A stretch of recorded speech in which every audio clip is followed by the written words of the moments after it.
India, America ఒప్పందాలు.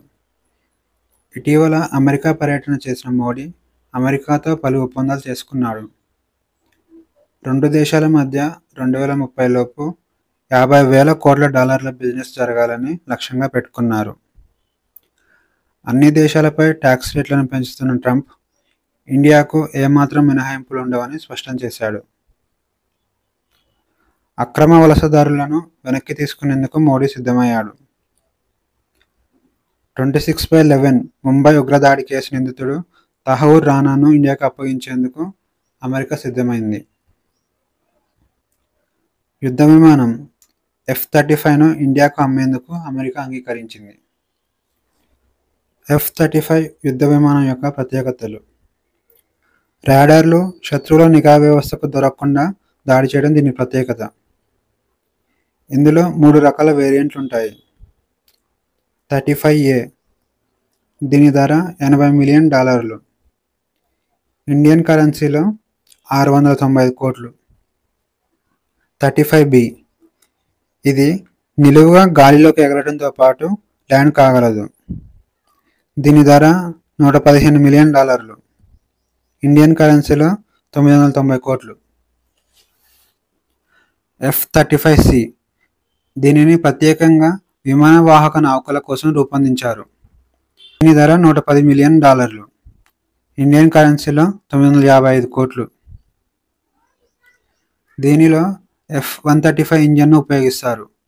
ఇది 40,000 పౌండ్ల థ్రస్ట్ను ఉత్పత్తి చేయగలదు. గంటకు 1960 కిలోమీటర్ల వేగంతో ప్రయాణించగలదు. ఈ విమానం 6 నుంచి 8 టన్నుల బరువైన ఆయుధాలను తీసుకెళ్తుంది. ఇండియాలోని మత్స్య, పశుసంవర్ధకం మరియు పాడి పరిశ్రమ మంత్రిత్వ శాఖ నేషనల్ ఫిషరీస్ డిజిటల్ ప్లాట్ఫామ్లో రిజిస్ట్రేషన్లు పెంచడానికి దేశవ్యాప్తంగా ప్రచారం చేస్తుంది.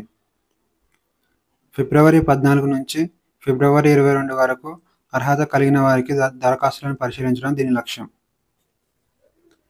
ఈ ప్రచారం PM మత్స్య కిసాన్ సమృద్ధి సహయోజన పథకంలో భాగంగా చేస్తున్నారు. ఈ ప్రచారం యొక్క లక్ష్యాలు: మత్స్య రంగాన్ని అధికారీకరించడం ప్రాథమిక లక్ష్యంగా పెట్టుకుంది. ఆర్థిక లభ్యతను మెరుగుపరచడానికి ప్రయత్నిస్తుంది. అలాగే ఆక్వాకల్చర్ బీమాను ప్రోత్సహిస్తుంది. చేపల భద్రత, క్వాలిటీ వ్యవస్థలను బలోపేతం చేయడం లక్ష్యంగా పెట్టుకుంది. ఈ ప్రచారానికి రాష్ట్ర మరియు కేంద్ర పాలిత ప్రాంతాల మత్స్యశాఖలు, నేషనల్ ఫిషరీ డెవలప్మెంట్ బోర్డ్ మరియు సాధారణ సేవా కేంద్రాలు కలిసి పనిచేస్తున్నాయి. India gas market index. India gas market outlook 203 పేరుతో ఈ నివేదికను విడుదల చేసింది. ఇండియాలో సహజ వాయువు డిమాండ్ 2030 నాటికి 60% పెరుగుతుందని అంచనా. ప్రతి సంవత్సరం 103 బిలియన్ క్యూబిక్ మీటర్లు చేరుకుంటుందని, ఇది ప్రపంచంలోనే అతిపెద్ద వినియోగదారులలో ఒకటిగా నిలవనుంది. 2023-24లో గ్యాస్ డిమాండ్ 10% కంటే ఎక్కువగా పెరిగింది. Logistics performance index 2023. ఇండియా లాజిస్టిక్స్లో అభివృద్ధి సాధించింది. వరల్డ్ బ్యాంక్ యొక్క పర్ఫార్మెన్స్ ఇండెక్స్ ప్రకారం అంతర్జాతీయ షిప్మెంట్స్ విభాగంలో 22వ స్థానం, అలాగే ఓవరాల్గా 139 దేశాలలో 38వ స్థానంలో ఇండియా ఉంది.